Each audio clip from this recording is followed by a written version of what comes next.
I'm Scott Margolin, Vice President of Technical here at Tyndale, and welcome to another episode of The Dangers of Improper Wear. Arc-rated and flame-resistant apparel is a vital tool in your protection toolbox, but of course it has to be worn properly. There are many ways to improperly wear the garments, and we're going to take a look at each of those in this series of videos. We're going to start with insect repellent because we get asked about that all the time. Many insect repellents are flammable, and DEET itself is highly flammable. Even when the insect repellent itself isn't flammable, in many cases the carriers are. Now, you really can't tell by looking at the ingredients list or even an MSDS. The only way to know for sure is to test. So let's take a look at what happens with flammable insect repellent and the proper insect repellents in an arc flash.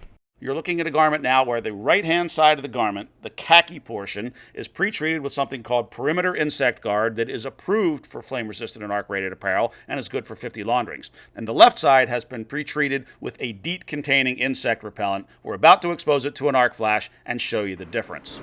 We'll take a look at the arc in real time, in slow motion. You might have noticed a little bit of flame there through the smoke. And you can see from the GoPro that as soon as the arc's gone, the garment is on fire. And that fire very rapidly spreads to the rest of that portion of the garment because the DEET, in addition to being flammable, is a significant fuel load. All that fire on the arc-rated face shield is sufficient to melt that face shield. Again, the face shield is arc-rated. It's not intended to be in a sustained fire. Here are a few frame grabs of the immediate aftermath of the arc, and you can see again just how rapidly the DEET is on fire and how rapidly it spreads to the rest of the garment. We'll take a look at that again because it's so impactful. So it probably didn't surprise you that some insect repellents are flammable, but what might have surprised you is just how much fuel is really there, how long that fire really burns as a result, and the extra damage that can be done by those fires. So please use the appropriate insect repellent on your arc-rated and flame-resistant apparel, and please join us again for another episode of The Dangers of Improper Wear.